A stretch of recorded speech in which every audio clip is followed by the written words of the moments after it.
Well, Sonny, you'd already spent a long time in space and then a 9.5 month stint in one go. Do you think you've had enough? Can you rest easy? Well, yeah, of course, but this is in our hearts as explorers, and so I think everybody would want to go back to space again and do some next step in exploration. So, yeah, personally, for me, potentially, because I think my husband will kill me if I go again. But if they said, "Sonny, you're the right person for the mission. We need you," then maybe he would understand and I would go. I'm surprised he wouldn't just tie you up and say, no, no, no, no, never again. Well, it's a great place to work and live on the International Space Station, and we're doing the next step, actually going back to the moon. And who wouldn't want to do that? It'd be pretty amazing to see the Earth from that perspective. You're clearly passionate, of course. That's why you do what you do. Many people might think that you were just overwhelmed with relief when you got back, but it sounds like you look back on the experience quite fondly. Absolutely, and of course, coming back to Earth is incredible. It's awesome. There's so many. When you look down at the planet, everybody every animal, every plant is there. So coming back was the best, of course. But I think being in space and having that opportunity to explore, to learn new things, to share that experience while we're there, because we have such great communication nowadays, is really rewarding to me and really worthwhile going back again. You definitely made the most of it being up there. Let me tell you, Sonny, when I take a selfie, it's typically maybe at the football or maybe a restaurant or a bar, and I look at what you did and you've got the planet in the background. It is extraordinary. Please explain to me that experience. So yeah, I think, are you referring to the selfie on the spacewalk? Absolutely. When we're able to take the camera and put it out in front.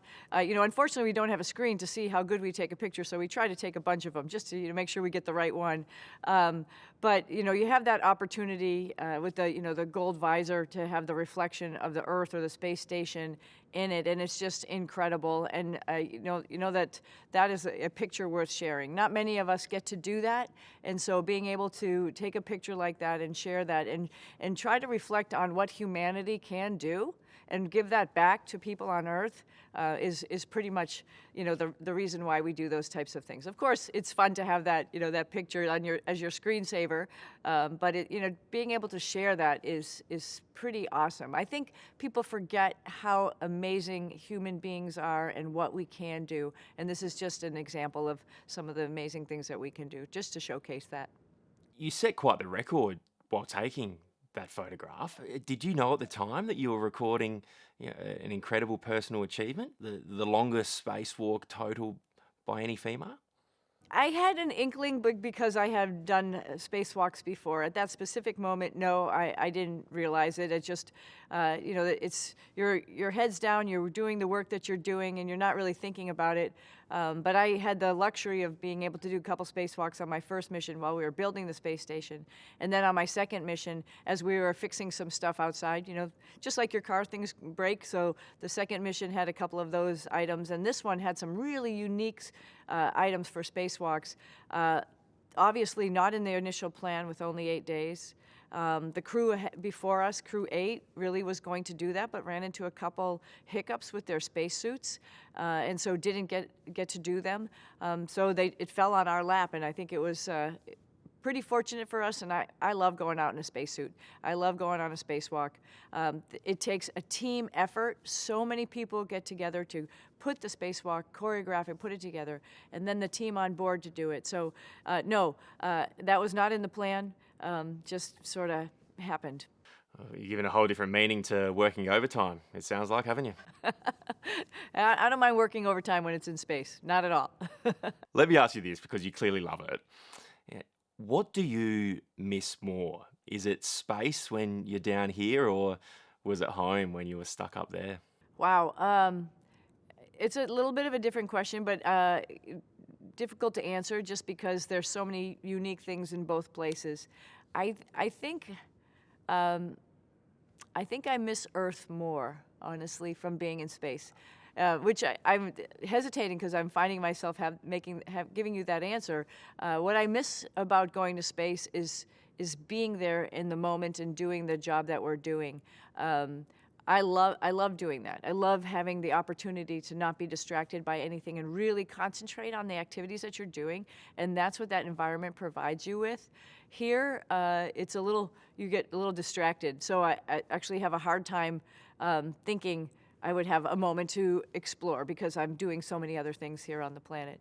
And in space, when you look down at Earth, you think of all those wonderful things. Like I mentioned, the people that you know, the mountains that you're climbing, the oceans that you're swimming in, and that's really what I missed. Yeah, a wonderful perspective, isn't it? It's a great perspective. Yeah, absolutely. The perspective also of leaving the planet is a little different for this next group that's on the Artemis program that's going to go back to the moon and hopefully sustainably live on the moon.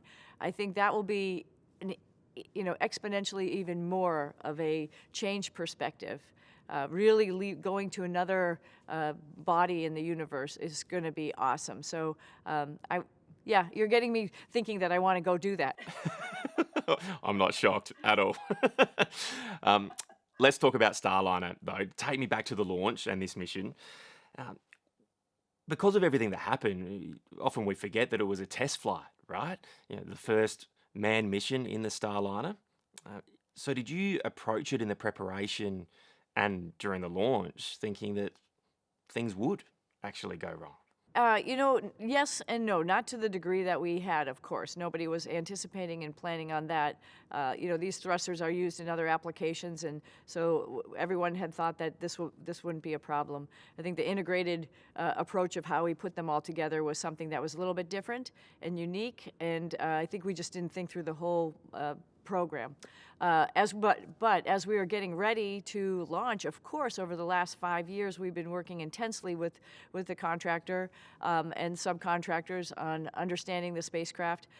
Things particularly that we have our hands on, like the controls, the guidance navigation control system, the environmental control system inside of the spacecraft.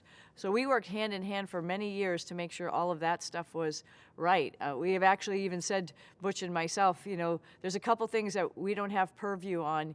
We don't have purviews on the thrusters. We don't have purview on the parachutes.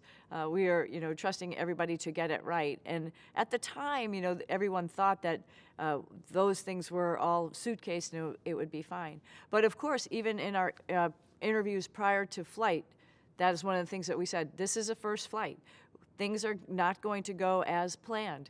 This is the first time we're putting all of this together and taking humans involved in it into space, and we'll see what happens. We've prepared for so many contingencies, so we were hoping that the issues we would have would be in our box of contingencies, but this was a little outside of that. Yeah, you certainly got more than you bargained for. When did you realize, if you can recall, that something had really gone really wrong? Yeah, the first day was awesome. The first day, the spacecraft worked as as designed, and flying it was terrific. So when we woke up the second day, we were all excited about a rendezvous to the space station. We could see the space station. We were in that close proximity that we could see where it was. So we were ready to go. But then as soon as the automated burn started happening, it sounded different. And so we knew right away that there was something a little bit different. I think both of us were like, does that sound right? Does that sound right? Because you can tell when things are working by the way they sound, right? Like your car is the same way. If it sounds a little different, you're sort of questioning yourself, like, am I hearing something, or what is happening here? And so we knew on the second day before we started losing thrusters that things were not acting correctly. The spacecraft was working hard to keep us on the trajectory to the space station, but it wasn't acting like it was designed to. Soon thereafter, we started losing the thrusters, and then one after another, we knew something was absolutely wrong. Didn't know exactly what the problem was, but just maintained our responsibilities of keeping the spacecraft aimed at the space station, and took over manually because we needed to take over manually so the spacecraft wouldn't do an automated abort, and maintained our position on the in front of the space station until mission control could help us understand what was going on, or at least help us continue what we were doing, rendezvous with the space station. Watching that video of you trying to dock with the space station, it's characteristically calm for NASA and astronauts, of course. It's slow, it's methodical, but it's suspenseful. You're on the edge of your seat watching it. I mean, what could have happened to you, to Butch, if you weren't able to dock? Yeah, so I mean, we were working hand in hand with our mission control team to shut down the thrusters and start them up again and change a little bit of the algorithm in the software so that we could keep those thrusters when we got them back working. If we didn't get them back working, and also we always have a second docking attempt on the books, no matter what, because who knows what could happen if the space station's not ready or if the spacecraft's not ready. So we have a second docking attempt, which means an orbit later that we would plan for the docking, right? So we knew as soon as things started sounding not correct that we were going to go for the second docking attempt. We weren't going to be able to solve the problem right away. So there was, again, yes, you're right, a little anticipation, like hoping this would all work out well. And Butch was great. He flew the spacecraft in from 260 meters to 200 meters as the mission control was working on all the thrusters. Yeah, if by chance we didn't get the thrusters all back enough that mission control was happy for us to continue to dock, we probably would have been go out to a parking orbit and provide a little bit more time for them to figure out what they were going to do. If that still didn't work, I think the option would be try to dock again. If not, then try to come home. That's a little precarious at that time.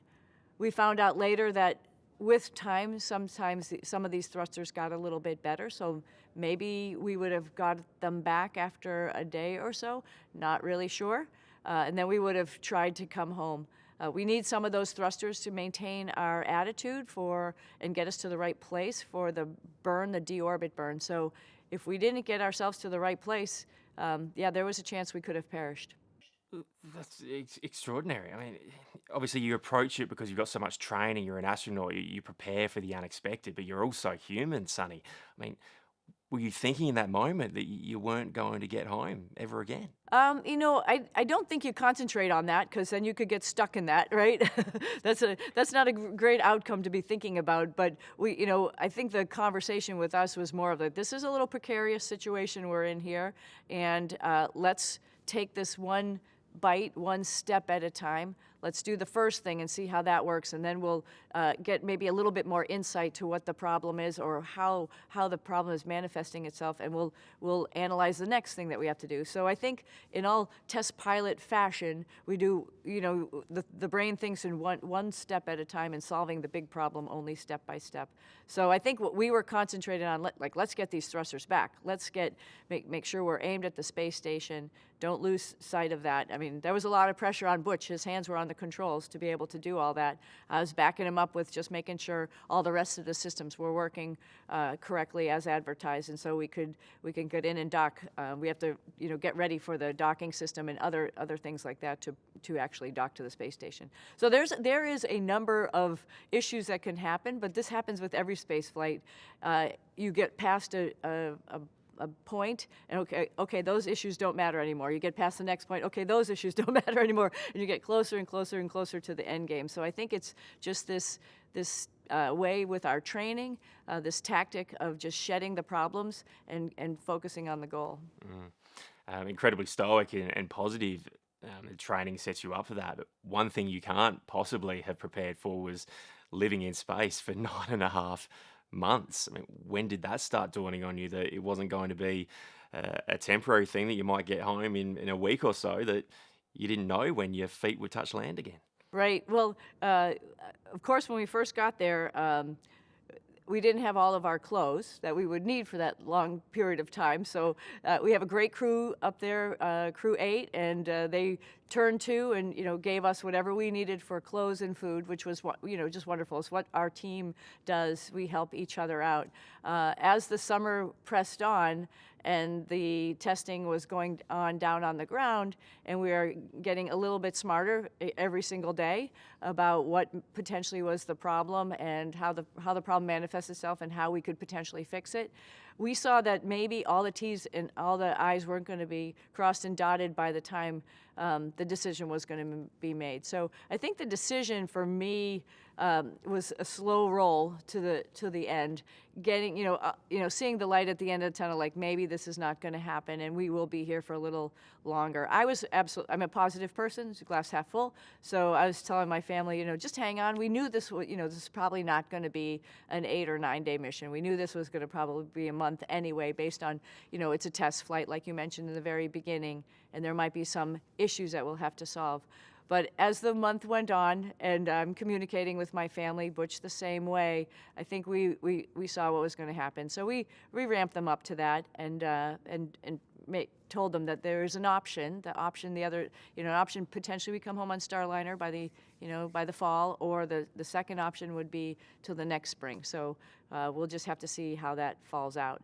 So before the decision was made, I made sure my family was aware that there was a chance that we'd be there for like 9 months. Yeah, extraordinarily positive. But you're not a robot either. There must have been times there over the 9.5 months where you've sat there and gone, oh yeah, I feel pretty down about this. Surely. Well, I knew I was going to miss a lot of stuff. And that was unfortunate. Like both, Butch's daughter, my niece, Nick's son rather. They're all seniors in high school, and it would be great to be there with them. My husband and I bought a house that we were planning on moving up into, and I knew that was happening. He was going without me for a little while. So of course, there's a lot of emotion when things on Earth are happening without you. Being on the space station for me is awesome. I love being up there, so I didn't mind, jumping in and doing the work with the people up there.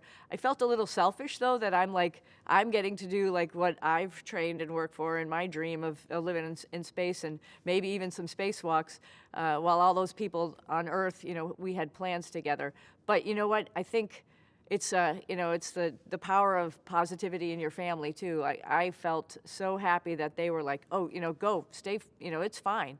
You do what you need to do, and you just come home safely, it's really reassuring. It was really nice that you have the support from the folks on the ground. Did you have any tough moments? Absolutely, yeah, absolutely. I think the toughest moment was actually seeing Starliner leave. I was up in the cupola, and then there's some procedures that we do for the space station to ensure the space station safety when we have spacecraft flying around the space station. So, and that includes when a vehicle undocks, just in case there's anything that could happen to it, that it could recontact. And so there's a number of procedures, a number of pages that we could execute commands to make sure that the spacecraft goes away from the space station. And they, of course, chose, me and Butch to be the ones to do that because we knew our spacecraft the best, right? But it was also like a little painful to see that spacecraft that brought us here, the one that we invested so much time, undock and float away from the space station and get ready to go home. But I'll just reflect on that for a second.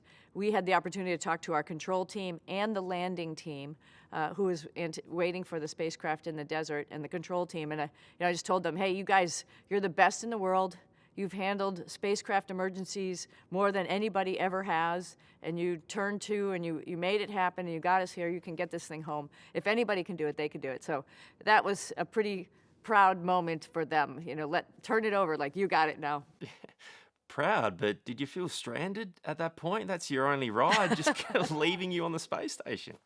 Yeah, the whole fall that summer that we were up there, we had Starliner as our lifeboat, our vehicle to take us home. And if once it left, then we were in the Crew 8 Dragon. So not the best rides home. Not optimum rides home for a little while. People ask me when I was the most happiest. I think I was the most happiest when Crew 9 arrived, because then we had dedicated suits, dedicated seats, and we had a good, really solid lifeboat. But before that, it was a little bit, like I said, not optimal. It's like when you're driving your car and you have an engine check light. You think, maybe I should pull over, but if I just get over there, I'll be back home. So you decide whether or not you take that chance, right? Maybe that's not the best way to go home. How did you keep yourself sane up there with all that going on around you? I mean, you're just up in space. You don't know when you're getting home. You know what's really good about being in space? You can tune out the noise, though, because and that's one of the best things to do. I think we heard from other folks that there was a lot of churn here on the ground, one, during the summertime when they were talking about the testing that was done, and then two, the whole decision and who is coming up to get us, and a little back and forth. And I'm actually very thankful that I was not here on the planet listening to and reading all the news. So that was a little bit easier for me. Well, that's exactly right. Your ordeal, your experience is remarkable, but it also became very, very political back down here. Were you in tune with that at all? We like I mentioned, we didn't hear all that folks were hearing down here. We heard some inklings of it. We got, a couple, of course, some briefs that people were, some words what was going on down here, and it was interesting to me because. I don't think space is political at all. Honestly, maybe there's space races, which encourages folks to do more and more. But when we're up in space, and even like our Chinese friends who have their space station, we're cheering each other on. You never want anything bad to happen to anybody as they are doing exploration, right? We just want the best for all of us. And the race is competitive, and being competitive is good. It pushes us further, right? So that's great. So I never felt that it was like a political thing. It was like, let's forget all of that and find the correct technical solutions in the time frames that we have them, and let's make the best of it. I think we could have potentially got to the right place with Starliner if we had a lot more time. We just didn't have the time to take the whole doghouse and test it, and then find the results and understand the problem and do the fixes or find the results to allow us to come home. And so I knew people. There was hundreds, if not thousands, of people who were working technically to make sure we were okay while we're up on the space station, and that we would have the appropriate ride home. I knew the companies were actually probably working together to find the best solution. So I didn't think of this as a political thing at all. It's a time when humanity gets together to find a solution. There was some strong commentary, though. I mean, President Trump saying he's got to rush SpaceX up there to get you because, Joe Biden left you stranded and abandoned. Did that frustrate you? But also, did you worry that was going to compromise your safety? No, because I think, there's politics are politics. Everybody talks and does things that are maybe not technically accurate, and that's okay because that's what politics are. It's fine. Whatever they need, they are getting information that we weren't getting as well at the same time. They're trying to make decisions or making comments for their cause, and that's fine. But I knew that the people here at NASA and at Boeing and at SpaceX, the people who are doing the real engineering work, were going to come to the right decision. People weren't going to be pushed around based on any comments on either side. The consequences are high, right? We don't want to make the wrong decision when it comes to putting people in space and bringing people back home from space. It's serious business, and I think everybody really understands that and takes their job very seriously and does their job very professionally. Exactly right, and you're the expert, and not only that, this was your life that was being spoken about. Did it frustrate you hearing the things you heard? No, not at all. Because, like I said, I know the people down here on Earth, where I'm at Johnson Space Center. I know the people here have our best interest in mind, and we'll make sure that the right technical decisions, are made. While you were trying to figure out how to get back home, how did day-to-day life look up there on the space station? Oh my gosh, it was wonderful. I have to say that too. I mean, anytime you have a moment, like if you're working in some beautiful place and your head's down and you're in your laboratory, your office or whatever, you're working, but then at some point in time you get a chance to go to the window and look at the most beautiful mountain or the most beautiful, coastal view or something like that. It makes it all worthwhile, right? So working in some place that's absolutely gorgeous it makes it all worthwhile. So, you can go to the window, like, for example, we would not have seen the aurora that we saw last year if we had come home in 8 days. We had all summer with a lot of solar activity to see some incredible aurora, such that like the space station flew through it. It was so low in the northern hemisphere. Just awesome. We saw 2 comets while we were up there, on one side of the sun and come back on the other side of the sun. We got to do experiments on DNA sequencing, stem cell, capillary action, ourselves as experiments. So, to me it was, and also spacewalks. To me it was a lot of fun. We had every day is something different. And one of the ways that I kept myself, grounded with the whole thing is once a week I would write a journal.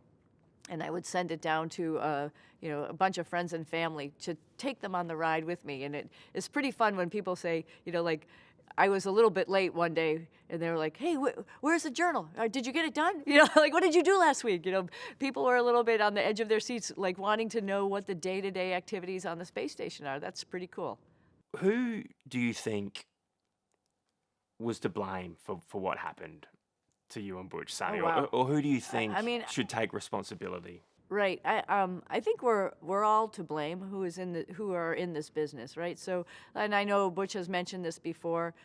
So we have, of course, the contractors. We have NASA and the Commercial Crew Program. So we're all liable a little bit for all of this. We all should have asked some other questions. The data as presented as we're putting the spacecraft together and then deciding to fly it and looking at the previous test flights, maybe all of that should have been looked at a little bit more closely and understood. It's hard, though, when some of the equipment doesn't come back to Earth and you don't get a chance to analyze it when it comes back, and so you have to rely on data. That's all hard. It's hard. It's a hard business. It's a hard business to understand exactly how things work in space. We don't have a exact model here on Earth, obviously. So it's hard to really understand everything. But that's part of exploration. We learn and then we get better. And so from all this event, it made us really understand what was going on with the thrusters in the combination. And some of the stuff that I'm talking about, we look at rockets, we look at spacecraft. They seem so big, like how could we miss something like this? But these are some of the fine details. Like part of the, the orifices to put the, the propellant into the thruster are like the size of a pin. So it's really, some of the stuff is very small, very fine, detailed stuff. And it's hard to anticipate every combination. I'm not saying we shouldn't have, right? Yeah, we probably should have. We should have, but now we've learned about more questions to ask as we prepare for the next time this spacecraft flies with people, or even as we're making new spacecraft to go back to the moon, or landers to land on the moon, or even spacesuits. We're figuring out more questions to ask. I'm sure, long answer to your short question, I would say all of us are responsible for this because we didn't think creatively and ask all of the correct questions we should have. Do you think you've got to the bottom of the problems, and more importantly, would you get back on Starliner again? So I do think we're getting to the bottom of the problem. We're really trying to understand exactly what the issues were, and there's been so much testing to identify the specific parts. Now, how to fix that's another question, and that's still being worked on with testing this summer.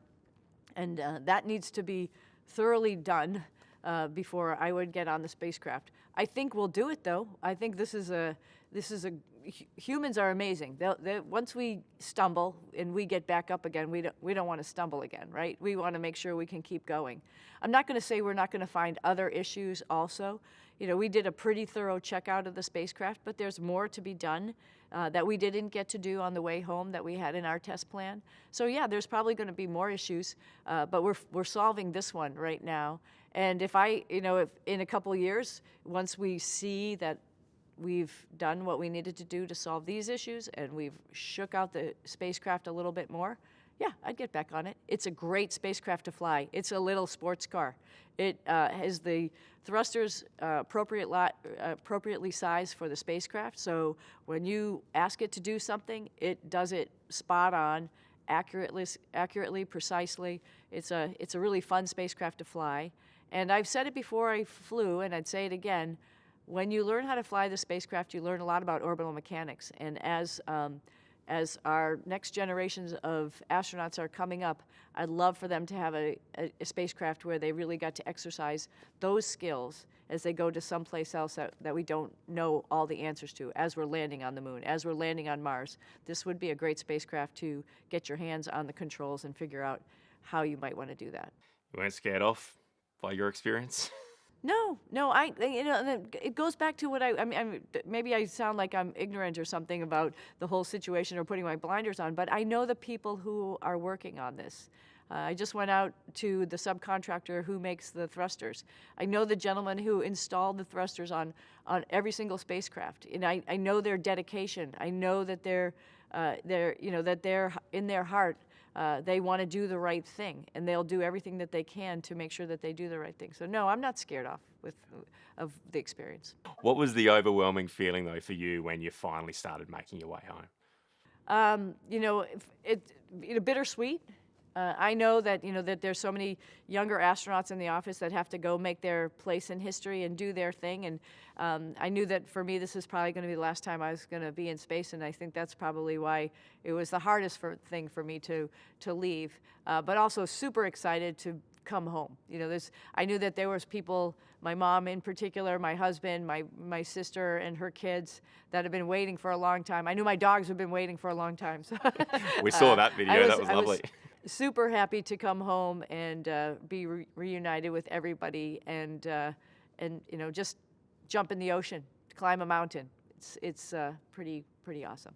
When you re-entered the atmosphere, I mean, it's a dangerous experience at the best of times. But at what moment did you allow yourself to think, okay, I'm back, I'm home, we're good? It actually happened in the middle of the night, because we had about 17 hours after we undocked till we got home. And so usually other spacecraft that I've been on, we've stayed at that altitude, that orbit for the most part, and then done the burn to come home. In the middle of the night, not that I was sleeping lightly, I was sleeping really soundly. It was really nice to just relax in the spacecraft and not do like 100 things like we do on the space station. But in the middle of the night, the thrusters started firing. And I was like, oh, what's going on here? And the Dragon actually comes to a lower orbit to align itself with the landing spot, essentially. And so I was like, wow, we're lower. And looking out the window, you see the Earth closer. And I was like, we are now on our trajectory to come home. We are doing everything that the computer has calculated to get us going home. So it was interesting, because when we undocked, we had done that before when we did a port relocation, so it felt the same way. But when those thrusters started firing at night to get us to the right place to land, then it was like, okay, we're heading home. And then, of course, when that next morning, when we were all buttoned up into our spacesuits, all did our leak check and made sure we were ready to go. I mean, that that's the time. And even like a 0.01 G, the first time you feel a little teeny G, you can feel it. And you're sort of pushed back in your seat a little bit. And I was like, there's no going back, there's no going back now. We are on our way to our planet. Do you recall what was going through your mind, what you were thinking, what you were saying as you hit that water? The spacecraft bobbles a little bit in the water. And you can feel it when we plop down into the water, and then it bobbles a little bit. And I was just going, I hope we don't flip all the way over. We really need to get out of the spacecraft at some point in time. That would have been quite the tragic and anticlimactic end to your journey in space. Only for a moment, though. It uprights itself pretty quick. Have you ever had But I think it's in line with what we were talking about earlier. It's like you're always sort of anticipating the next problem and how you're going to solve the next problem. Like it's taking things in little chunks. So I was like, oh, yay, we landed. Now I hope we don't flip over. It's one of the first bits of vision of you exiting is on a stretcher. In itself is rather anticlimactic, right? But it just goes to show the effect it has on your body being up in space for so long. How hard has it been just transitioning back to gravity?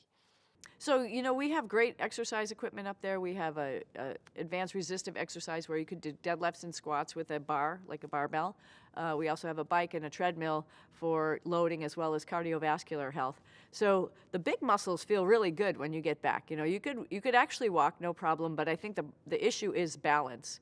like you turn your head too fast, your inner ear and your normal balance signals from your inner ear are getting reacquainted with gravity and stuff, so you don't feel that great. And that's part of the reason they take us out on a stretcher, because if we could stand up, with people on either side of us, no problem. They just don't want anybody to fall, particularly because we're on a ship, right? And so anyway, the process getting back that's the first thing. Get over that neurovestibular issues. It takes about 24 to 48 hours, depends on different people. And then you start working on all the little muscles, all the little balance muscles, the muscles in your neck to hold your head up, work on agility and strengthening all of those, get them reacclimated to Earth.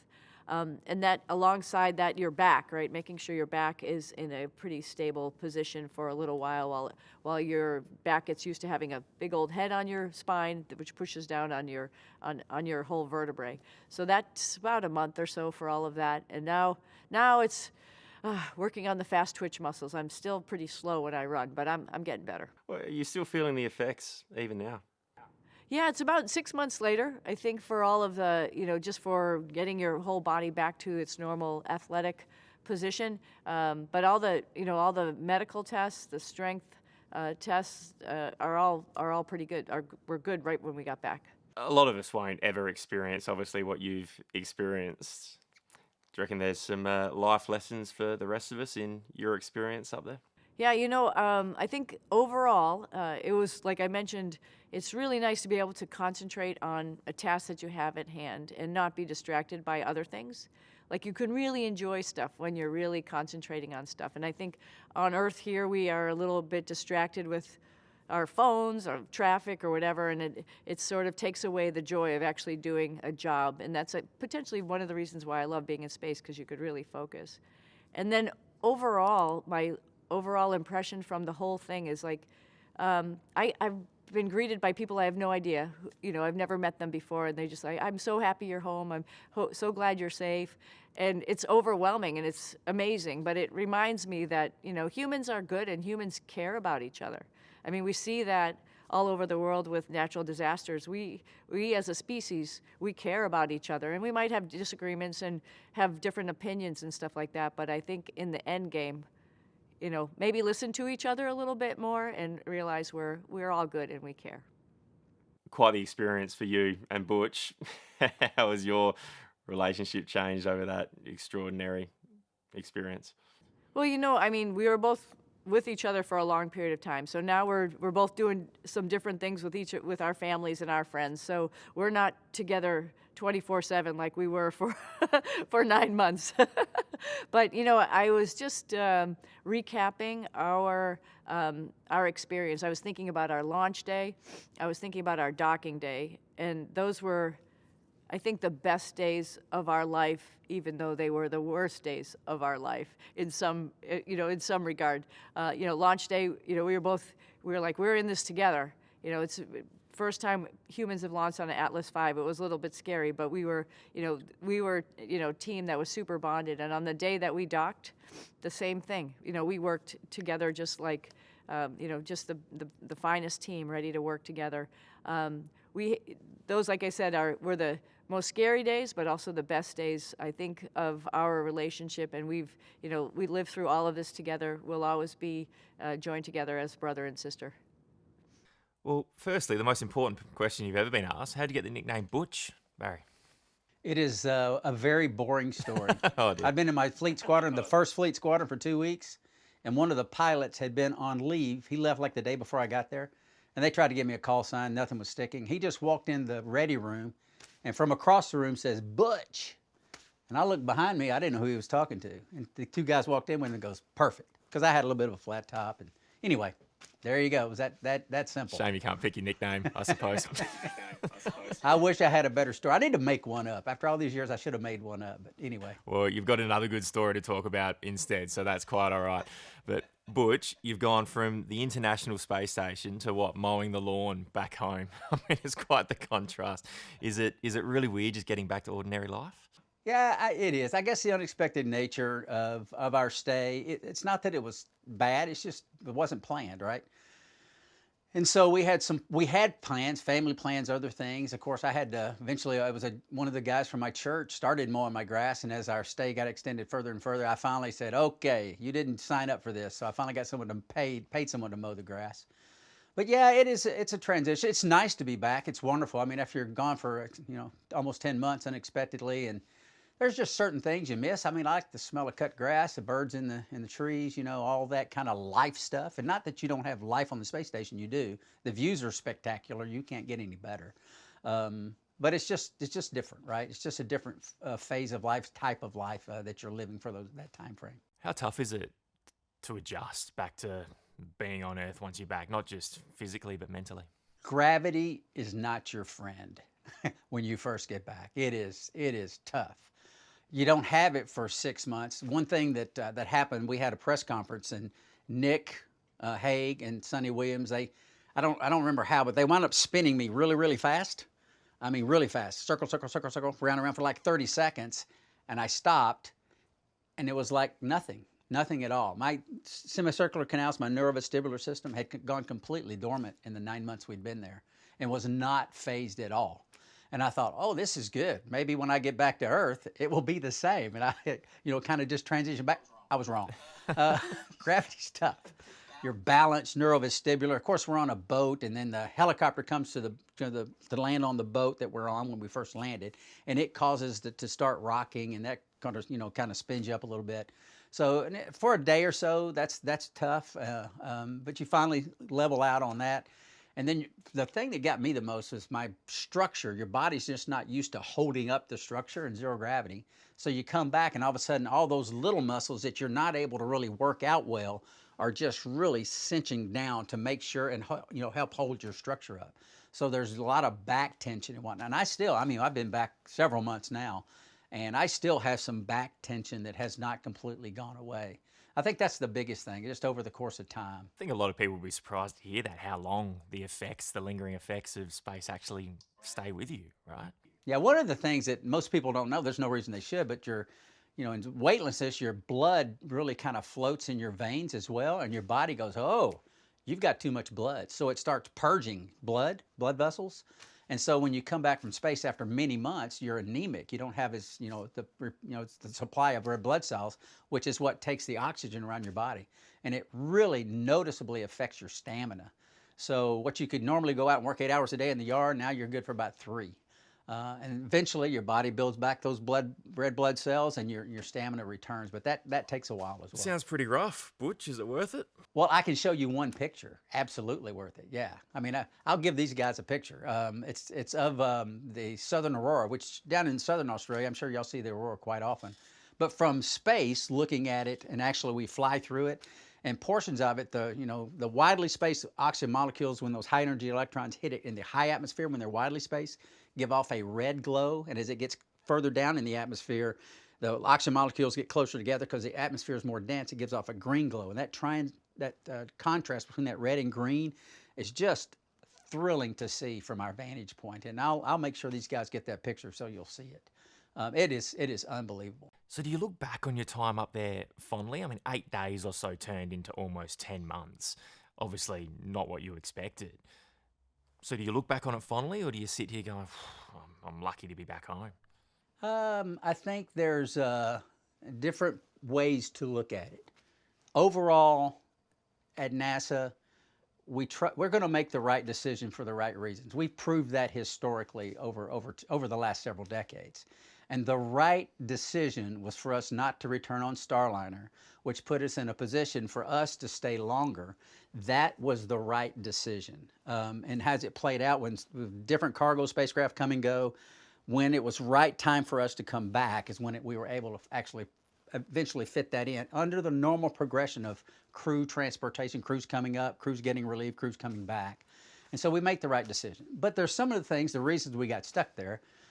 And I use stuck because there's many definitions of stuck, and we do fall under a couple of the definitions. We don't fall under the definition where we were stuck without options. Like I just said, we had options. But the reason we were, extended stay, some of the reasons that caused it, yeah, I mean, there's some of those things that are are frustrating, if you will. Things that could have been done differently that weren't, but that's just part of the process of learning and growing, because this is a tough business. Human spaceflight is not easy, and some of the lessons are harder to learn than others. Well, on that point, now that the dust has settled a little bit, who or what is to blame for what happened to you and Sunny? You know, I've been asked that question. Who's to blame? What's to blame? I think the blame is spread throughout. I was asked that question right after we got back, and I said, well, you can start by blaming me. As a commander of the spacecraft, there were some questions, honestly, I didn't know that I needed to ask, but that's not an excuse. There's certain questions I could have asked about some of the hardware, some of the thrusters, some of the testing or lack thereof that went into preparation for the mission that I didn't ask questions. So that's on me. So you can blame me for that. But I think that's gamut across the board. NASA's got a huge amount of it's not blame, but responsibility for this. Boeing obviously has responsibility for this. There's responsibility throughout all levels, and you want to look back and take your lessons learned and play them forward. But looking back and pointing fingers is not necessarily beneficial. We need to look back and say, okay, what are those lessons? Where did we fall short? How can we rectify it? What happened and why did it happen? Okay, fix the what happened and fix the why did it happen. That's the things that we have to make sure take place. Do you think they're figuring that out? Or do you think they have figured that out? I think we're on a path, yes. Boeing's certainly working hard to get back in a position, looking at what had transpired, looking at the path forward to get back to putting crew on Starliner, and they're working diligently to do that. I was just with them last week, some of the leadership, and they're definitely on a path to do that, certainly are. You are retired now, obviously, but would you get back on Starliner? Absolutely. Yeah, I would in a heartbeat. I mean, for the right reasons, right? The right timing. Some of those questions, like I said, I didn't know I need to ask. I do know, and I would ask those questions, and I'm involved in that process. And yes, I did retire from NASA 25 years. It was time. It was time to move on to a different phase of life. I would have loved to have stayed on and kind of stepped through some of that process going forward, but for many reasons, personal mostly, it was time to move forward. Well, take me back to after launch and when things started to go wrong, Butch. I mean, astronauts, NASA, you're so characteristically stoic and calm in those situations. But, I mean, honestly, how seriously dangerous did it get for you and Sunny up there? Yeah, it was, we were in a bad situation, no doubt. In the history of human spaceflight, there's only been a few occasions that the spacecraft has lost the ability to fully control in all 6 degrees of freedom. You know, you've got attitude, right? You've got pitch, roll, and yaw. That's 3 degrees of freedom. But you're also moving through space, forward and aft, up and down, left and right. So you really have 6 degrees of freedom if you think about it in pitch and in attitude and in translation. So it's been a very rare occasion that spacecraft have lost that ability to do that. And this was one of those situations that we wound up in because the thrusters started to fail. We build fault tolerance in. We're at least dual fault tolerant or better to maintaining whatever is the function of the system. You have a couple of fault tolerant levels where you can have a failure, have a second failure, and still maintain whatever it is. In this case, it's control. So we got into a position where we lost the thruster. We still had dual fault tolerance. We lost a second thruster. Now we're down to single fault tolerant. We lost a third thruster. Now we're down to 0 fault tolerant for maintaining full 6 degree of freedom control. And then, of course, we lost that fourth thruster, and we lost the ability to control. And all the other axes, especially the pitch and yaw, were challenging. I'll just put it like that. Very challenging to maintain. The ground was asking me to do certain things with the spacecraft, and it was not simple to do it. As a matter of fact, I'm orbital mechanics. You got 2 spacecraft flying in proximity to each other. How do they fly in close proximity to each other? Orbital mechanics dictates that. So we got the space station, you got Starliner flying in close proximity, and I'm using what I understand, what I know of orbital mechanics as I'm making control inputs, both attitude with my right hand, rotational hand controller, and translation with my left hand, translational hand controller. And I'm thinking, well, before I make the input, what's that going to do with respect to orbital mechanics? And what's that going to do with respect to how the spacecraft is not performing as well as it did? Day one, it was fabulous. I mean, it was as precise as any spacecraft ever designed and built. Everything was functioning wonderfully. Day 2, different story, and it was challenging to the point where I knew that we had to dock. We had to dock, and if we didn't dock, I wasn't sure in the situation we were in that we could actually even make it back to Earth. So that not just a feeling, just knowing we had to get docked to space station, because if we could get docked, we knew that's our safe haven. We would be at least safe for a period of time. And of course, people have asked me, "Hey, Butch, how did it feel when you finally found out that you weren't coming home?" I knew it on 6th of June that there was a slim chance, before we ever docked, that there was a slim chance if we did dock that we would be returning on Starliner, just because of how it was performing. Like I said, sick, not just in controlling it, but you could even hear it. I mean, it sounded different. You've got a piston that opens and closes in the thruster to allow the propellant and oxidizer to come into the combustion chamber. And you can hear that piston open and close. You can hear it, travel through the structure into the crew cabin. And it's like, and it's making that noise. But when we were in this situation, it was, the spacecraft was struggling. I mean, those pistons were open and closing faster than you could count in a second. I mean, it was like a machine gun. It's what it sounded like as I was making the control inputs, and it was like I say, it was challenging. So if you couldn't dock, you and Sunny, you're goners. Not for sure. I knew that we needed to dock to the space station. We had other options. We have a mode in the Starliner. The Starliner is wonderfully designed, wonderfully built, and it's, like I said, these backup modes. You got automation, manual, and then you've got a backup mode. Let's say your flight controllers completely are gone. Flight management computers, no computer at all. Well, we've got another type of computer that controls the propulsion and the ordnance. And through that computer, we can send signals directly to the thrusters. You put in a roll, and it takes a lookup table and says, okay, he wants to roll. We'll send inputs to these thrusters. So we have that mode called backup mode. And if we were not able to get those thrusters back, we would not have been able to dock. And if we had not have been able to get thrusters back that we had lost, it would have been very difficult to maneuver the spacecraft effectively to set up a deorbit burn. And I'm convinced would have been in this backup mode, because the backup mode would send a signal to those thrusters that were failed. And if they had anything left, they would fire. Still fire, even if it was like 10% of the rated thrust. So in that mode, there's a chance we could have gotten home. Goners, possibly, but not certainly. Yeah, but that's why it's imperative. Unknown, because this is a situation that I had spent 1,000 hours, hundreds of hours in the simulator, just going through different scenarios of what possibly could happen. Never figured something like this out. So we're in a regime where it's unexplored, unexpected, and very challenging, like I said, to maintain the control of the spacecraft. But we were able to do it effectively, to where eventually we got the thrusters back, and of course the rest is history. Here we are. But have we not? There's some unknowns. I mean, so you're a very, very well trained man, but I mean, I guess you couldn't even rely on your experience there. You're saying it was that much of an unknown what was going on. It was an unknown, but I think the experience. There's one of our engineers, our rendezvous officers, Ray Biggins. He and I would go in at odd hours. I mean, he's a volunteer fireman. He would say, "Hey, Butch, I'm coming off shift at 5:30 Saturday morning. Let's go to the sim," and we would. We'd go to the sim, 6 a.m. on a Saturday, just the two of us, and we would just do manual control, just hypothesizing anything that could possibly happen. And that's what, that's the providence of the Lord, and working sovereignly through all things.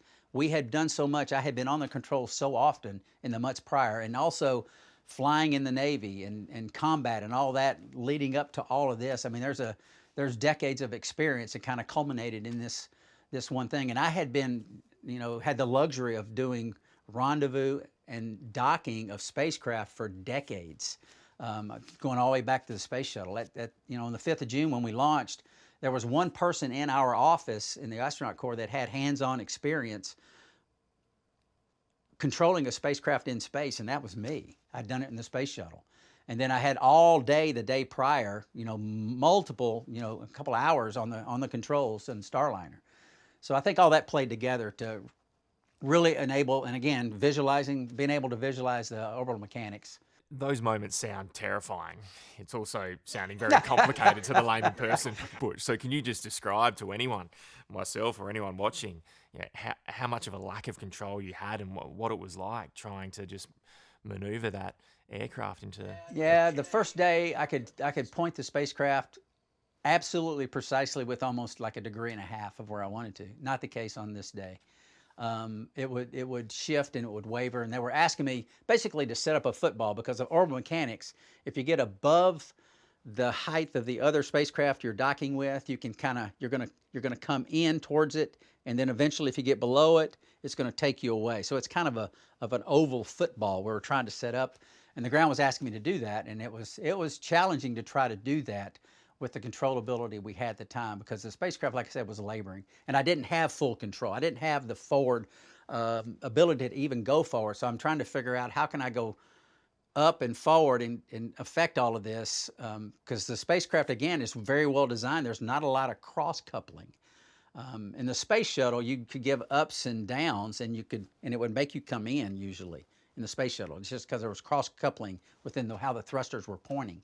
The Starliner is pretty much orthogonal. There's not a lot of cross coupling. So trying to figure out how to do all this, it was challenging, and I wasn't getting it done as quickly as the ground wanted me to do it. I never said I'm trying. I just was, pretty focused at the time, so I didn't say much of anything. I would just focus on maintaining the control. You're the man behind the controls. You've got Suni next to you, lives in your hands. How much pressure were you feeling in that moment? I don't think I thought about it. I didn't feel like pressure. I just felt like I said, we've got a dock. And I did think about, as a commander, you're responsible for your crew. Your crew in this case is just me and Suni. It's just the two of us. But you still have a feeling of responsibility for that. You have a huge feeling of responsibility for, this is a national endeavor. This is a spacecraft that our nation has put itself behind, and you want to be able to affect as best as you can for your nation, and the pride within, how many is it? 300 and something million people that you have in your nation. You want to, you're kind of on the spotlight for that as well. And I don't know that went through my mind at the time. It has gone through my mind as we were prepping and going through the developmental tests and all that we have a great deal of responsibility. But in the moment, it's just do the right thing, make it work. They're asking you for this, figure out how to do it. And if the spacecraft can do it, let's get it done. And ultimately, that's what it did. Suni right there with me going through, and we're working through a procedure, one of the procedures that tries to get us to go back, to get these thrusters back. And one of those steps in that procedure has had us go inertial vice LVLH, and it's just inertial kind of hold, if you will, vice LVLH, kind of level with the Earth. And I'm like, why are they wanting us to go inertial? I did finally ask that question. Actually, I think what I said was, they finally said, go LVLH, and I said, yeah, we were wondering why we're in inertial. So anyway, there's just, those type of, just trying to do the right thing, rely on really, I wasn't thinking about training at the time. I'm just putting into effect, what the good Lord and the abilities He'd given us through all this evolution and working together as a crew, not just me and Suni, but also with the ground to affect the docking, which, like I said, is something that it was very obvious that we needed to make sure we got that accomplished. How quickly did you have to start making those decisions from when you first started noticing something was going wrong to when you were finally able to dock with the space station? When we lost the second thruster, I wanted to go on controls, and I didn't ask the ground to go on the controls, but I was about to, and it was time to take manual control because we were in the process of, okay, we've got 2 thrusters down. Let's see if we can get these thrusters back. We lost a third thruster after we had gotten, we'll call it the velocity vector, where the space station is flying, around the Earth. So kind of out in front, we call it the V-bar, the velocity vector it's flying. So once we acquired the V-bar, we were good to go. The spacecraft, I'm pretty certain, would have aborted had we lost that third thruster 10 minutes prior, before we acquired the V-bar, because then we would have been zero fault tolerant to maintaining this 6 degree of freedom control. And I think the spacecraft in its software would have just left the space station. That wouldn't have been good. So again, the providence of the Lord, the sovereignty of the Lord, we were on the V-bar when that third one failed. And thankfully we were. And by that point, I was already manual control. The ground had already pulled me into manual control because we were going to try to send signals to these failed thrusters to get them back. And then we lost the third one, and then we lost the fourth one. I was already on manual control at that point. And honestly, because of what we had to do with the spacecraft to get the thrusters back, if we didn't have manual control, it would have been a very much more difficult scenario to get those thrusters back, and I'm not sure we could have. So fortunately, again, built into Starliner, this manual control capability is one of the things that saved us. Which I know you're a professional, I know you go through your processes and you train for this, but you're human too. I mean, your life was in your hands, Sonny's life was in yours. I mean, what was going through your mind in that moment, just thinking about what could go wrong? Well, like I said, I mean, I'm just, honestly, we got to dock. We have to dock this. We have to effectually, I knew the ground was coming up with a plan and mission control. I knew that they were working something, and I purposely didn't talk to them. I was focused on doing what they were asking me to do, which was maintain 260 meters. Also, our spacecraft has sensors that basically can see the space station. Cameras, IR sensors, laser, LiDAR that can see the station.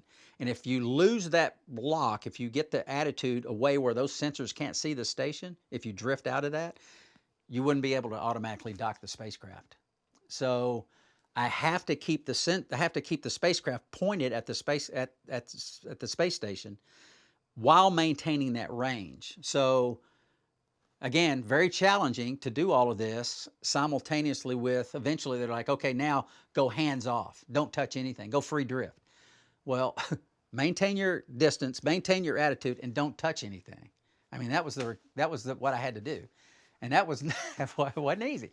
So it's challenging because you got to get minimal drift, see if there's much drift. Okay, hands off. Suni says hands off. They send the signal to the thruster. I think the first time we did this, I probably went hands back on too soon, because what they're doing is they're firing a thruster and they're looking at what the spacecraft does in response to that firing of that thruster to determine how much thrust that thruster puts out. So I might have been back on the controls sooner than but I don't think I came on until the ground told me to. But I came back on. I think we did it too fast, so we wound up, after we had moved into 200 meters, and that's another little story there. I mean, I'm thinking we've lost 4 thrusters.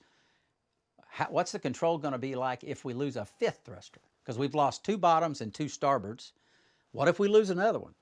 How's it going to control then? I'm like, can you control it then? I'm going through this is going through my mind. So it was more of a what if, because that's kind of the way we train. We look forward to the next worst failure. And honestly, at this point, I didn't know what the next worst failure was. If we lose another aft-firing thruster, because we'd lost 4 aft-firing thrusters, what now? Will I be able to control it?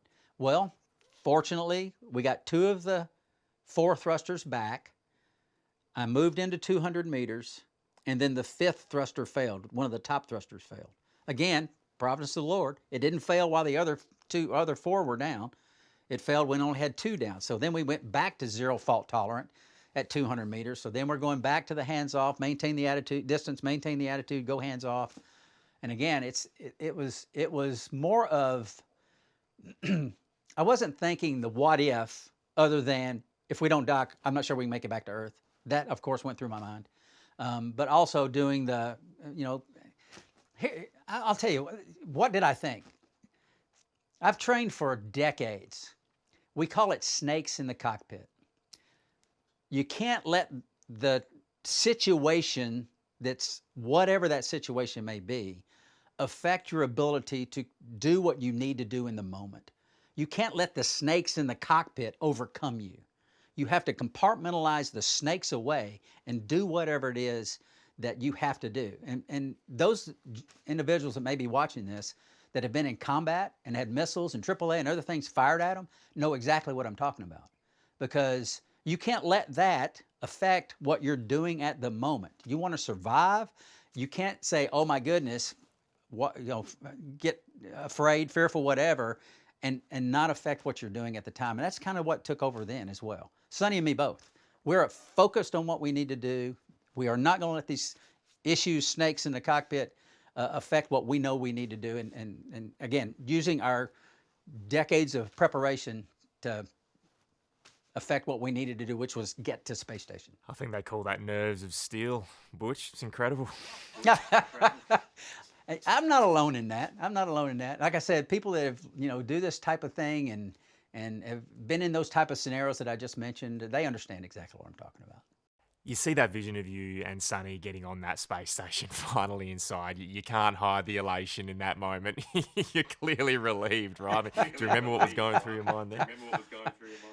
I do. I was, it was great to see our fellow crewmates. Again, I was pretty certain we were going to be there a while already at that point. It was great to see them. But the thing that was on my mind was I need to talk to the ground. I need to talk to the flight director, because we have a six spacecraft, and we have a scenario where we call it safe haven. If there's a problem with the space station, or a problem where maybe debris from a satellite, which actually finally happened several weeks later, debris from a satellite could come into the vicinity of the space station and cause harm to the space station. You go to your spacecraft, you get inside, you close the hatch, and if the situation gets dire, you undock and you leave. And we train for that. So that was my question to the flight director. Hey, we got a 6 spacecraft. We don't know why. What are our options? Is that the spacecraft we get in? Or do we just go in and grab a rope or a strap and Dragon or pile into the Soyuz? I mean, what's our best option? And of course, it's never happened in the history of the space station program where you've had to leave the space station. But that's what we train for. We always train looking forward for the next worst failure. And of course, that was our best option. Our best option was Starliner. And like I said, we eventually got back in Starliner for one of those scenarios where a satellite did break up and they were concerned that the debris could come in the vicinity of the space station. And we crawled in Starliner, closed the hatch, and we're ready to go if we had to. How nervous did that make you? I mean, you've just flown in there on a broken Starliner, and that's supposedly at that point your only ride home if something goes wrong. Yeah, I had faith in the systems as I understand it. By that point, we had a couple of ideas about what had transpired, what might have possibly caused the thrusters to fail. And again, relying on 1,000+ hours in a simulator, going through and knowing the spacecraft. Again, you'd be foolish to climb inside of a spacecraft. This was the first flight of the Starliner with crew on board. You'd be foolish to get inside and not understand the spacecraft inside and out, as best as you're within your ability to do so. And Sunny and I both had done that, and the ground had done that. There's individuals in mission control that know their system much better than I do. I can't learn every system as well as some of these individuals know their systems. And you rely on that and you trust them. And plus this backup mode that I talked about, we had that as a last resort, and we had trained extensively. We'd actually not done more than train. We had been through the development of all of these systems over the years and understood them inside and out and their capabilities. And I was confident that if we did have to leave the space station, if the thrusters did get sick again, that at that point I think we could have made it back in the backup mode. That would have been our But again, if you go back to the 6th of June, I didn't know anything. I just know we're losing thrusters. I didn't have the luxury of having some insight into what possibly might have happened. We did later, but at that point we didn't. That's why I'm like, I don't know, can we make it back to Earth or not? So Begs the question, how do you spend almost 10 months just floating around in space?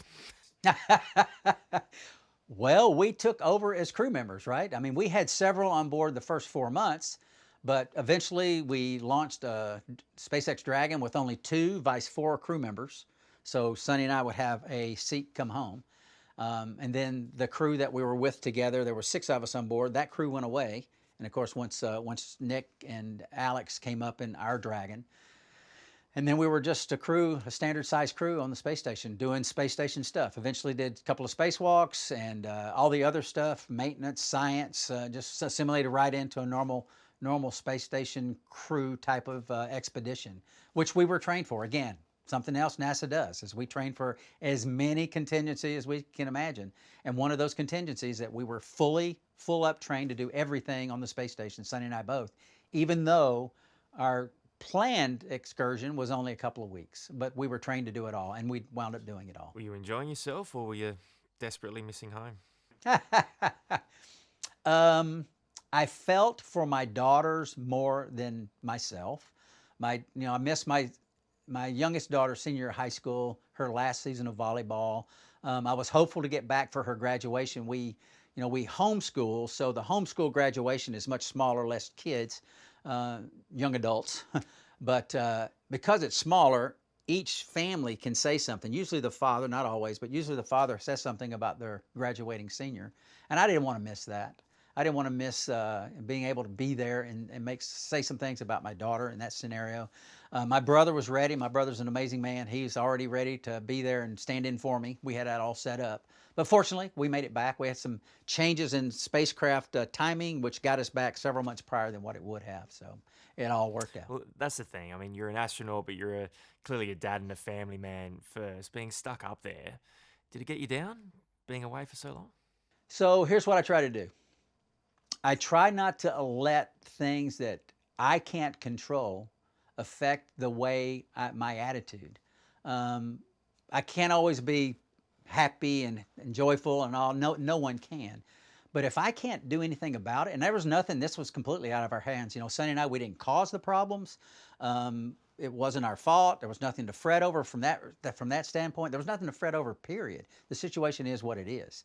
And if I can't change it, why would I burden myself with woe is me or woe is that or what? There's no reason to do that. The only thing that like I said earlier, that was frustrating at all for me was the fact that, you know, some of this could have been prevented had we had a little bit more insight. A couple of people like myself had asked a couple of the right questions, but that didn't happen. So I can't go back and say, darn it, and fret over that. I'm going to look forward and say, okay, what you got for me tomorrow? Okay, I'm gonna fix the toilet. Okay, great. What about the next day? Okay, I'm gonna do that science. Outstanding. And that's the mindset. That's the only way to live your life. There's no reason to fret over stuff that you. What is it? What's that saying? You know, no reason to cry over spilled milk, right? So we press forward. There's crying over spilt milk, and then there's being stuck in space for almost 10 months, Butch. Come on. How'd you keep your spirits up? You're stuck in the middle of literally nowhere. But it's true. I mean, Sunny's the same way. Sunny, you said you talked to Sunny, right? I mean, she probably shared the same thing. I mean, there's certainly, were there tears? Sure. When I knew that likely we weren't coming back early, I didn't say anything to my family. This final decision wasn't made until we'd been there almost 3 months. But about a month in, I told my wife and my daughter, as I said, okay, the most likely scenario, we might figure it out, but I'm thinking the most likely scenario is that, this was July when I was talking to him, the most likely scenario is that we don't get back until 2025 sometime. That's the most likely scenario. And that's when, you know, there's a tear here and there because it's not expected and it's a change, and the realization is you're not going to be here for my senior year. I'm already starting volleyball. You're already, you know, not going to be that. I can't even watch volleyball real time. They sent me up some videotapes, which I watched, and it was great. But it's not the same as being there. You know, I can't be there at my church. I can't be there for someone that might need help. I tied in remotely from afar when we had the satellite coverage, but it's not the same, of course. But you do what you can do, and you press forward. And you say there are those questions that you wish you asked beforehand. The fault absolutely doesn't all lie on you, but when you're missing out on those things, did you sit there and reflect on that? Were you finding yourself beating yourself up a little bit? Yeah, I don't know, beating myself up. Again, try not to do that. But there's times when I'm in the space station, it's the weekend, we don't have tasks necessarily. We usually clean, but I usually did my cleaning late on a Friday by Saturday. Just, that's the way I'm wired, get it done early. And then taking advantage of the free time, looking out the window, taking pictures. I mean, we took I think we took 2 million pictures in the time that we were up there, which was 30%. We're told 30% of all photos ever taken on the International Space Station. Expedition 71 and 72 took 30% of all the photos ever been taken, because we just, you know, took a lot of pictures. And it was nice. I mean, you know, the Earth is rotating underneath our orbit. It's rotating. So once a day, usually while I'm up, it'll rotate over the area where my family is. And that was kind of, you know, I'd float up in the window at that time, and because you're physically not close, but you're closer than you are at other times during the day, and just be in that close to them. And sometimes I'd call them and I'd be right over the top as we'd fly by at 5 miles a second. And that's nice and special. It's unique, right? I mean, that's very unique. Not many people can say they've done that. So we took advantage of those opportunities that we had instead of trying not to fret over those that we didn't. So that was tried to be and I talked to the girls about that. I said, hey, we can't change this. We're going to look at what the positives that we have, and we're going to go forward with that type of attitude. And, you know, we've learned that in this my wife and I mean, I got extended deployments back during our Navy time. This was before our daughters were born. They hadn't experienced it, but we had talked to them about it and shared with them. And, we trust in the Lord and his providential direction of all things. He's working out his plan and his purposes. I've said that many times. And how that plays into our lives, we are content because he is Lord, he is Savior, he is everything. And we trust in his direction of all things, and that gives us hope. There's nothing better than eternal hope. And eternal hope, when you think about forever, temporal hope is even easier. So maybe some divine intervention, but also a very, very patient family. You're very kind. But this is, like I said, this is not different than many people deal with scenarios. I mean, there's people that are stuck in all type of situations. Some people feel stuck in their job. Some people feel stuck in their situation. Some people feel stuck in their location. There's so many things that people feel stuck in. And how are you going to handle that? Are you going to fret over the things you can't do anything about? Or are you going to try to make the best of the situation? And that's what we try to do. It got political, Butch, didn't it? Did you feel abandoned up there? Now, I'll tell you, when we spoke, there were 4 things I tried to do. I tried to honor my national leadership by what I said. I tried to honor NASA. I tried to honor Boeing. And I had to honor my integrity. As I spoke about those 3, I had to honor my integrity. I wasn't going to lie. I wasn't going to say anything that I didn't feel honest, truly about. And when it got political, I understand that. I understand the world in which we live. But I was going to do those 4 things regardless. And so when it did, and there were some comments made about some things that all the way up to the president had been said, and Elon Musk and others, hey, I can't talk to that. I'm not in those conversations. But I got no reason to doubt what they say. They've been honest as far as I can tell in what they've said in the past. So I got no reason to doubt that. But I can't speak to those situations. So that's how I answered it. I just trust them and go forward. I know that we'll get home when we're supposed to get home. I don't want them, Suni didn't either. We don't want you changing things because of us.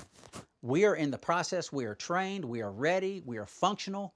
And we can do this mission. And we want to do this mission, make it personal about us. We didn't want that.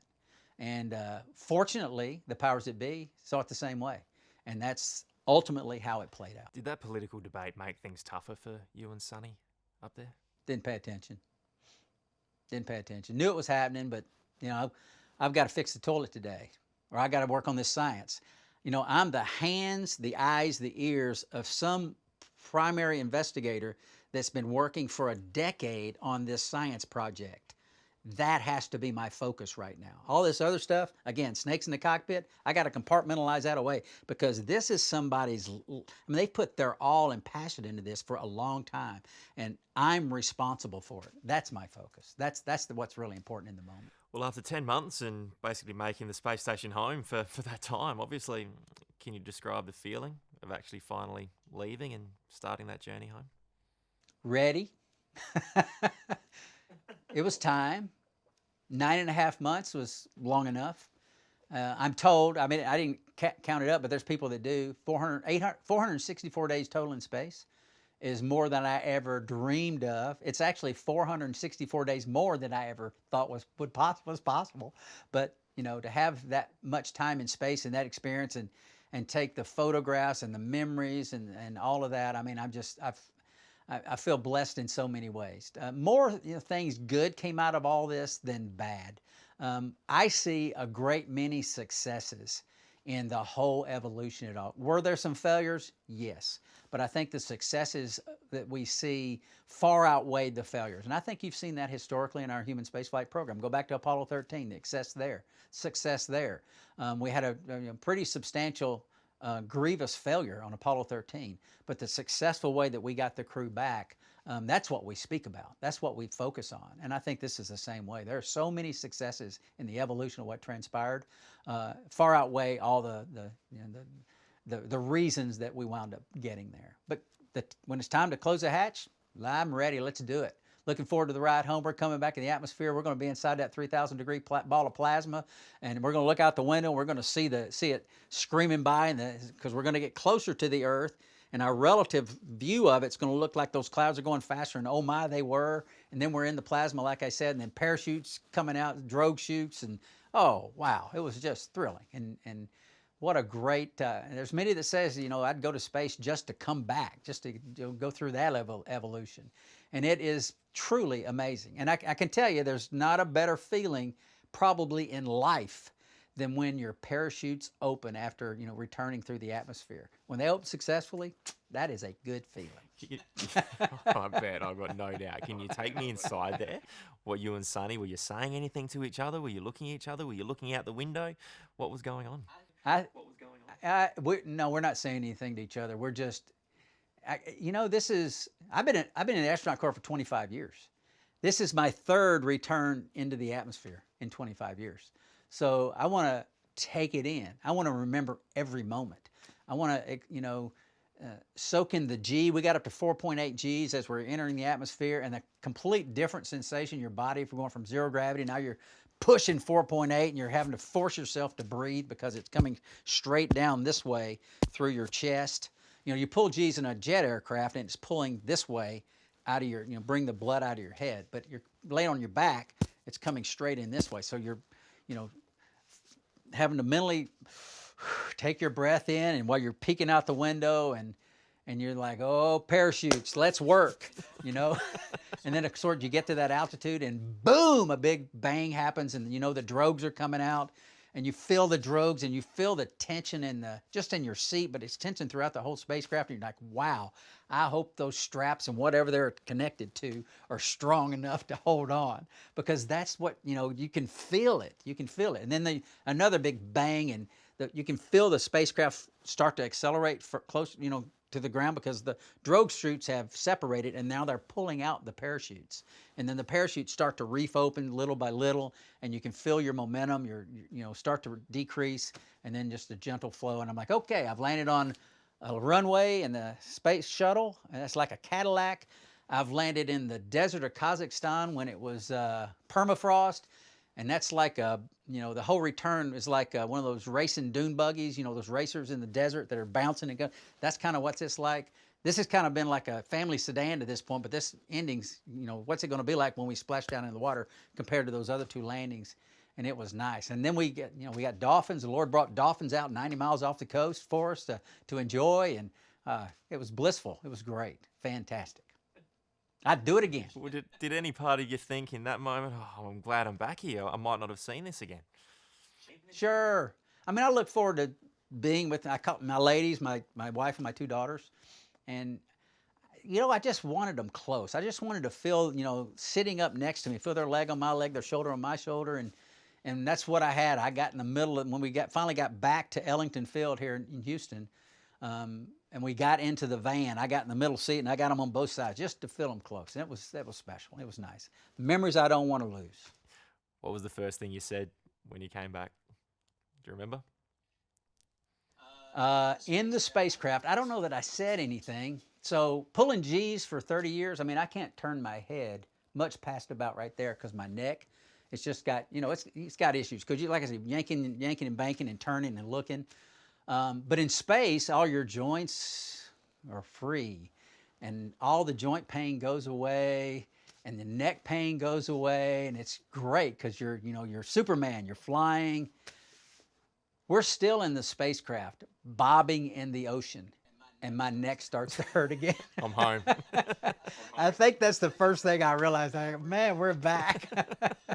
I can fit, and of course I can't turn. Yeah. Anyway. So I think that's probably the first thing I recollect, other than, wow, that was softer than landing in a permafrost, I guess was my first thought. But then it was like, oh man, my neck is hurting already. But anyway, of course, that's pushed that aside. Looking forward to the evolution of finally getting hoisted up on the boat, and what's it going to be like? How am I going to feel after 10 months? Eventually climbing in a helicopter, and just looking forward to getting back to Deanna and Darren and Logan, all of that. Yeah, that was all playing on my mind. Great. So one last one before we probably go over some stuff, Butch. But what does an astronaut with all those wonderful experiences do in retirement? I think you've had enough adventure for one lifetime, haven't you? What is it? You know, I tell you what, wherever the Lord leads, I am ready, whatever that is. Anything, whatever. And if somebody needs somebody to fly a spacecraft in space, you know, I might even consider that.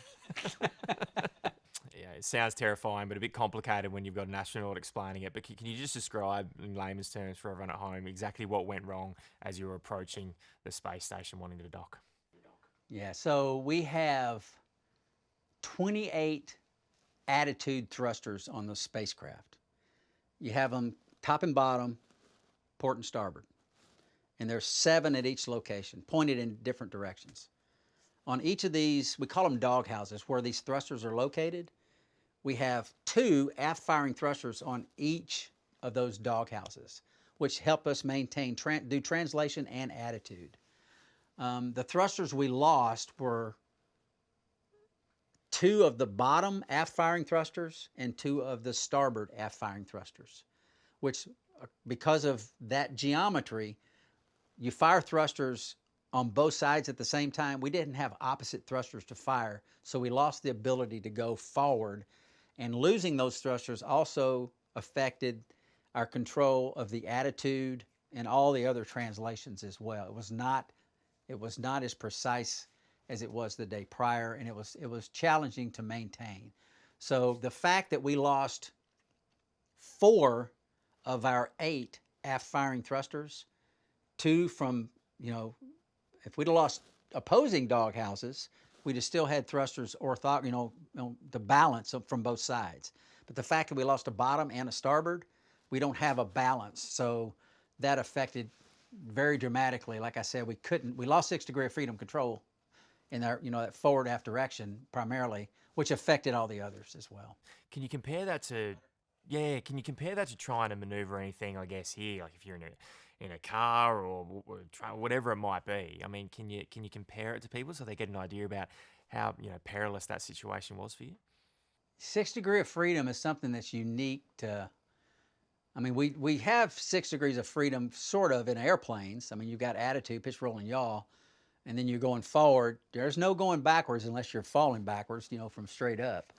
But maybe I don't know if you ever ridden a jet ski. A jet ski, you've got maneuverability of a jet ski. Well, let's say that all of a sudden a wire breaks and you can't maneuver your jet ski. You're going to go straight. Maybe you can lean and get it to do what you want it to do, but maneuvering it would be challenging I assume it's a cable that moves the nozzle. If you can't move the nozzle. Now, in spaceflight, we don't have maneuvering nozzles. We have various thrusters that point different directions to give us effect of what we're trying to do. And if you lose a couple of thrusters, not huge because we build redundancy into our systems, but if you lose enough, you lose the redundancy. And if you lose the redundancy, if you lose even more than that, then you lose the ability to affect whatever that level of a control is. So it's hard to put that into layman's terms about comparing it to something else other than kind of that tough jet ski analogy I just said. Of course. So you're in a craft that you can barely control. You know you need a dock or you might not have a ride back home. So in that moment, how close did you feel like you were to you and Suni losing your lives? Again, I don't know that I thought, well, maybe the thought was we have to dock or I don't think we can make it back. Again, you got to realize we don't know what's going on. We just know we're dropping thrusters and we don't have any idea why. So when we dropped our 4th thruster and we lost the 6 degree of freedom control, I'm just assuming we're going to lose more. We've lost 4. Why would they stop dropping offline? Because I'm just assuming we're going to lose more at that point. And realizing that the control being what it was very challenging to affect what the ground control was asking me to do. Knowing how challenging that was and understanding how challenging it is to get into the right part of the space in the right attitude to affect a deorbit burn, realizing how challenging that is, especially with the scenario where we were, I wasn't sure we could get in that position, get to that place in the attitude required for a deorbit burn, having lost these thrusters, assuming we're going to lose more. And that's the thought that was preeminent in my mind, is that's why we have to dock. And I did think, well, we got backup mode. We're probably going to be in it if we don't dock. Backup mode being that fail-safe, hopefully we can affect some control there. But you got to realize, I'd been in the simulator for years, and I knew the spacecraft very well. And I'd been in scenarios in various developmental tests to where I did not have control, especially in this backup mode as we were training. And I could affect control by, I told you there were lookup tables, that this one computer would go to a lookup table and send signals to these various thrusters. I could switch to a different lookup table, and I had done it in this developmental test, and then get some control that I needed that I couldn't get in this other lookup table. And then I could switch from the service module thrusters to the crew module thrusters and still affect some control there. So I had been in these scenarios and realizing that it is controllable if you, using the capabilities, the vast capabilities this spacecraft has. I've been able to do it in the past. Could I do it again? But again, losing the thrusters, assuming we would lose more, we got to dock. And that's really what was preeminent in my mind. We got to dock. Well, let me ask you this then, Butch. What was worst case scenario there? Worst case scenario is that we don't dock and we continue to lose thrusters. And now we're trying to figure out what we're going to do from that point. Even if we got the thrusters back, they failed for a reason. What it is, the computer is the one that takes them out. They go below a certain thrust level, the computer goes, you're not performing, cancel you. Oh, you're not performing, cancel you. When we did get these thrusters back, we had to cancel out that fault detection for those thrusters so the computer wouldn't deselect them again. So I have no idea what level of thrust they were performing at when we came into the docking. It was obviously sufficient enough because we did dock, but that would have been the scenario we'd have been in. Obviously, if we'd have continued to lose thrusters, if you can get them back, then you cancel out the ability for them to fail, at least the computer to take them out. But then, of course, you're risking another type of failure that you might need to take it out, but you don't have that luxury. So, we can surmise a what if a lot and how that scenario might play out. Fortunately, the providence of the Lord, working through the mission control and us on board, we were able to get those thrusters back, timely fashion to where we could get docked before it got worse. And you've certainly touched on that. You're a man of faith, Butch. How much did that get you through, not just that moment, but what you endured up there? Oh, you can't separate that at all. I never tried to proselyte my belief from my position as an astronaut, but unless somebody asked the right question. And there was a couple of reporters, again, in space, we're just looking at a camera. I can see you now, but we can't see them. One guy asked the right question, and I answered it. And again, honoring my national leadership, NASA, Boeing, and honoring my integrity. And so he asked a question. I answered that question because you can't separate who you are from what you do. And when he asked that question, it's just like when we got back. Nobody asked the question, what happened out there in front of the space station on the 6th of June? Nobody, until we got back. And it was the very last interview I had on our media day. The very last person that came in was Eric Berger, and that's what he asked. He said, hey, I want to know what happened out there on 6th of June in front of the space station. And nobody had asked, so it's not something that I was willing to tell it if somebody asked, but nobody did. He did ask, and then that's when I shared, and eventually that's how, even the fact that it was more challenging what the rest of the world might have known, that's how that was informed, because somebody asked the right question. Yeah. But you're a man of faith, Butch. How much did your faith get you through everything? It got it through. That's, again, I can't separate the faith that I know. God's word is true. I can't separate that from who I am, and that is everything. I don't feel the way I feel. I don't have an eternal perspective. I don't have lay therefore yourself up treasures in heaven. I don't even have that kind of mindset, except for that's what the Word says, and I know the Word is true. I know God's Word is absolutely it's inerrant. It's without error because it comes from an infallible God who is without error, and it is all sufficient. It's all we need. And I know that to be true. And so the fact that I know that, the Lord has enlightened me to that. I take no credit for that. I give all the glory to the Lord for that.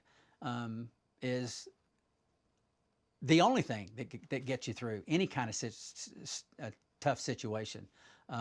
If you know Him, you're born again, you're washed in the blood. Jesus Christ is Lord. He came to this earth to shed His blood for us, to die punished by God the Father for my sin, the sin that I deserved. And that's a gift of eternal hope, like I said earlier.